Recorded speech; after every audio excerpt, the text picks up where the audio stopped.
Es decir, desde nuestro punto de vista, cuando decimos que no se puede ser socialista sin ser feminista, o que no se puede ser socialista sin ser ecologista, también decimos que no se puede ser socialista en Euskal Herria sin defender la emancipación de este pueblo para decidir libre y democráticamente su futuro, en calidad de igual a igual con otros pueblos o naciones. Eso, de manera muy esquemática, casi raquítica, sería lo que nosotros llamamos el socialismo multidimensional, es decir, dar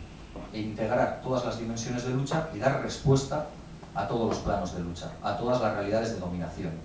Y lo mismo que hay una realidad de dominación evidente en el plano laboral,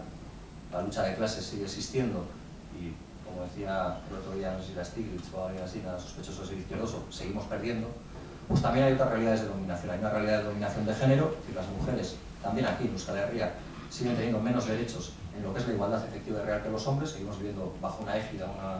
una realidad patriarcal, seguimos teniendo también una realidad de dominación de lo económico frente a lo político,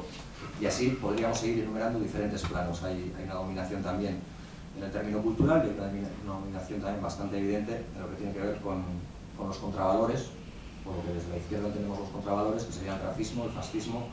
o otra serie de realidades. Bien, como la contraposición a la monarquía y por lo tanto la capacidad de elección de la jefatura del Estado, es decir, yo creo que ningún país mínimamente serio que pretenda afirmar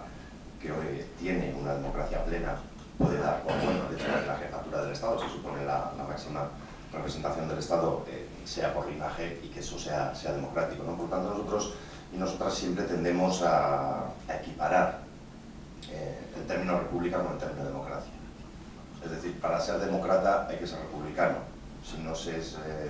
republicano, difícilmente se puede ser demócrata, porque lo primero que se le está otorgando a la ciudadanía es la posibilidad de elegir su propio jefe de Estado, y por lo tanto esa es un poco una equiparación que hacemos entre ambos términos, ¿no? Seguramente también, y esto lógicamente también es cierto, en una visión romántica, si se quiere, también histórica, pero de lo que fue la Segunda República y cómo fue eliminada la Segunda República a través de un golpe de Estado fascista, ¿no? Es decir, si uno contrapone la Segunda República a los 40 años siguientes, lógicamente lo que se está contraponiendo es democracia a fascismo, que fue la última esperanza real, la última experiencia republicana que tuvimos en el Estado español, no solo por el hecho de la elección de la jefatura del Estado, sino también por todos los avances que supuso la República en el año 36, es decir, todo lo que tenía que ver con los estatutos de autonomía, con el derecho al voto de las mujeres, con la escolarización, etcétera, etcétera, etcétera. Por lo tanto, cuando hablamos de república, sí que es cierto que desde las formaciones políticas mayoritarias se tiende a identificar república como una única reivindicación en lo que tiene que ver con la elección de la jefatura del Estado. Nosotros vamos mucho más allá. Por eso cuando hablamos de república normalmente hablamos en futuro,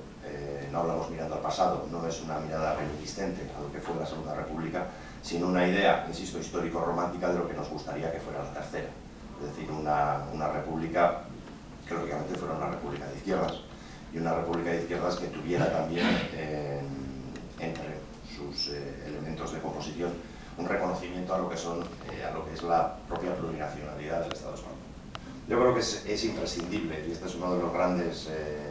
debes, desde mi punto de vista, de lo que fue la transición española del año 78, en el reconocimiento de la plurinacionalidad del Estado español.